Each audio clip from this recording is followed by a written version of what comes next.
जब मैं उस समय को याद करती हूँ तो मुझे महाभारत के धृतराष्ट्र का हस्तिनापुर याद आता है, जो बहुत बड़े वरिष्ठ और बहुत ही अनुभवी नेता रहे, बहुत ही अनुभवी राजा रहे,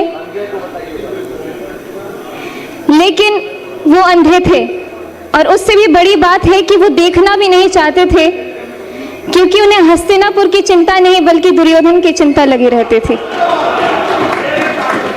जब 2005 में बिहार की जनता ने एक ऐतिहासिक फैसला किया और उस फैसले का नाम था नीतीश कुमार।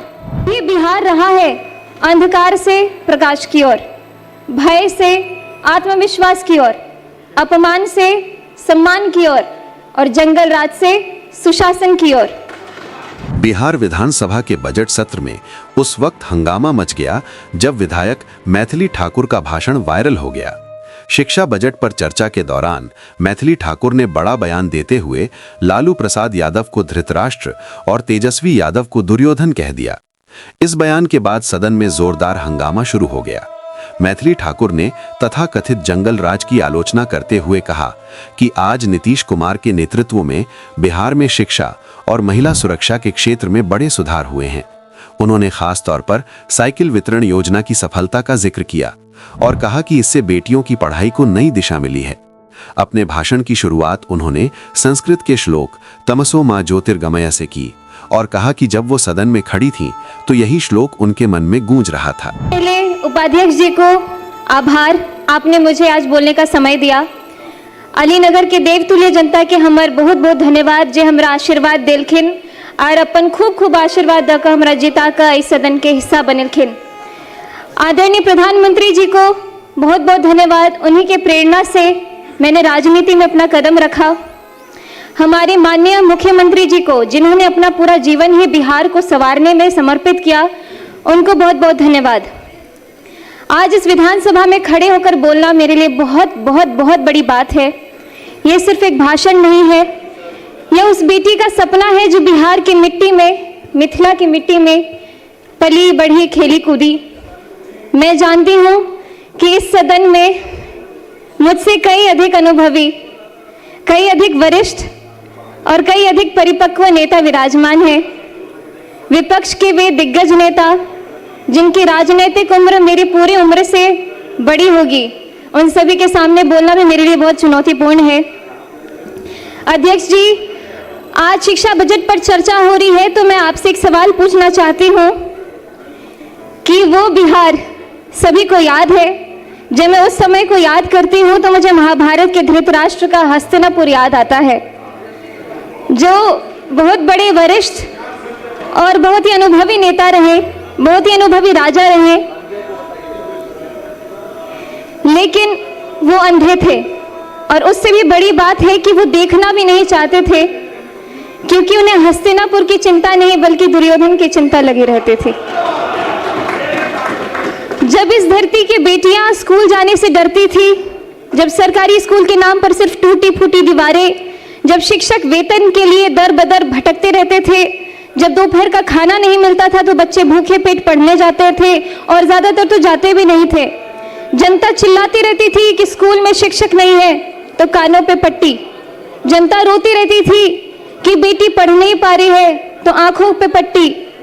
और जनता कहती रहती थी कि बिहार पिछड़ रहा है, तब भी इनका दिल नहीं पसीझा। बिहार में 2005 से पहले ऐसा ही अंधेरा था। स्कूल में ताले, पढ़ाई लिखाई नहीं, बजट आता था लेकिन बच्चों तक पहुंचता नहीं था, रिपोर्ट में विद्यालय थे लेकिन जमीन पर घास उगती रहती थी। और हमारे विपक्ष के माननीय साथी जो आज बड़े गंभीर मुद्रा में यहाँ बैठे हुए हैं, आप सभी इस दौर के साक्षी रहे हैं और ये भी कह सकती हूँ कि आप सहयोगी भी रहे हैं, लेकिन हम उन्हें दोष नहीं देते हैं। हम तो बस इतना कहना चाहते हैं कि जो बीत गई सो बात गई, लेकिन इतिहास गवाह है। भले ही बिहार की भोली भाली जनता वो दौर भूल जाए, लेकिन इतिहास कभी नहीं भूल सकती है, ना ही वो कभी माफ करेगी। 2005 में एक नवोदय हुआ, नया सूरज उगा। माननीय उपाध्यक्ष महोदय जी, 2005 में बिहार की जनता ने एक ऐतिहासिक फैसला किया और उस फैसले का नाम था नीतीश कुमार। महाभारत में जब युधिष्ठिर राजगद्दी पर बैठे तो उनके राज में धर्म की स्थापना हुई, न्याय आया और प्रजा सुखी हुई। ठीक उसी तरह जब नीतीश कुमार जी ने बिहार की बागडोर संभाली तो यहाँ सुशासन आया। जब मैं यहाँ इस विधानसभा में खड़ी हूँ तो मेरे मन में एक श्लोक गूंज रहा है, तमसो माँ ज्योतिर्गमय, अर्थात अंधकार से मुझे प्रकाश की ओर ले चलो। यही बिहार रहा है, अंधकार से प्रकाश की ओर, भय से आत्मविश्वास की ओर, अपमान से सम्मान की ओर और जंगल राज से सुशासन की ओर। उपाध्यक्ष जी, नीतीश कुमार जी ने एक ऐसी योजना शुरू की जिसने पूरे देश को चौंका दिया, मुख्यमंत्री साइकिल योजना, जिसके बारे में सभी ने बात की है। और मैं खासकर इसलिए बोलना चाहती हूँ कि मेरी आंखों देखी कहानी है। मेरे खुद के गांव में जहाँ स्कूल के नाम पे कोई बात ही नहीं होती थी और एकाएक साइकिल योजना जब शुरू हुई तो मेरे गांव के अड़ोस पड़ोस की सभी दीदियों ने स्कूल जाना शुरू कर दिया। विपक्ष के लोग तो इस योजना का मजाक भी उड़ाते थे, लेकिन आज वही योजना पूरे देश के लिए एक मॉडल है। सुनने में सरल लगती है, लेकिन इस साइकिल ने क्या किया ये जरा सोचिए।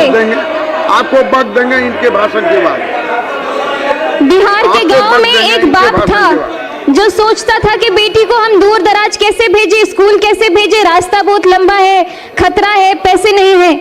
उस बाप की चिंता को नीतीश कुमार जी ने समझा और बेटी के हाथ में साइकिल थमा दी। और उस साइकिल पर पहियों ने सिर्फ सड़क नहीं नापी, उन्होंने लाखों बेटियों का भविष्य नापा। ड्रॉप आउट दर गिरी, नामांकन बढ़ा और बिहार की बेटी ने कहा हम भी पढ़ेंगे और हम भी आगे बढ़ेंगे। मैं भी उदाहरण स्वरूप बिहार के लोकतंत्र के सबसे बड़े मंदिर में आज आप सभी के बीच में खड़ी हूँ। अगर मैं 2005 को देख करके, ध्यान करके 2005 से पहले की बात करूं तो संभावना भी नहीं था कि मैं यहाँ पे खड़ी होती या फिर कोई ऐसी उम्मीद मेरे अंदर जगती। बालिका साक्षरता 35%, मतलब 3 में से 2 बच्चियां हमारी अनपढ़ रहा करती थी। टोका टोकी नहीं। उस दशकों की अव्यवस्था के कानून ने न जाने कितनों की जवानी छीन ली। आप सभी तो उसके खुद साक्षी रहे हैं। लगभग 2 दशक बिहार शिक्षा से वंचित रहा। कई पीढ़ियां इसका दंश आज भी झेल रही है। बीडीओ साहब, आप खुद अपने दिल पे हाथ रख के बोलिए कि मैं जो बोल रही हूँ क्या वो झूठ है। आप दिल पे हाथ रख के बोलिए, आप खुद अपने दिल पे हाथ रख के बोलिए। उपाध्यक्ष जी, पढ़ाई तभी होती है जब सुरक्षा होती है। हमारे नीतीश कुमार जी ने समझा कि बिहार के बच्चों को किताब के साथ साथ सुरक्षा भी चाहिए। आप जानते हैं मैं एक कलाकार भी रही हूँ। मैं जब पहले आती थी तो पहले की कहानियां सुनती थी, अरे बउआ 5-6 बजे के बाद गाड़ियों से नहीं जाके छे, एना एना कत जेबे, कार्यक्रम नहीं भ सके छे। लेकिन अभी बिहार में हम रात भर घूमते, रात के 3 बजे मैं खुद दरभंगा से आई और पटना में अपने घर में पहुंची, बहुत सुरक्षित। और शराबबंदी से लेकर महिला सुरक्षा के लिए बड़े बड़े कानून तक हर कदम पर नीतीश कुमार जी ने अरे आप सुन तो लीजिए मेरी बात। बेटियों के पक्ष में खड़े होकर हमारे माननीय मुख्यमंत्री जी ने निर्णय लिया है। और आज जब मैं बिहार के सबसे युवा विधायकों में से एक इस सदन में खड़ी होकर के बोल रही हूँ तो न जाने आपको क्यों इतनी दिक्कत हो रही है। माननीय उपाध्यक्ष महोदय जी, अब आते हम आज के बजट पर और मैं यहाँ में बात करूंगी इस डबल इंजन की जिसने बिहार की शिक्षा को नई ऊंचाइयों तक पहुंचाया है। अपना भाषण कंक्लूड करें।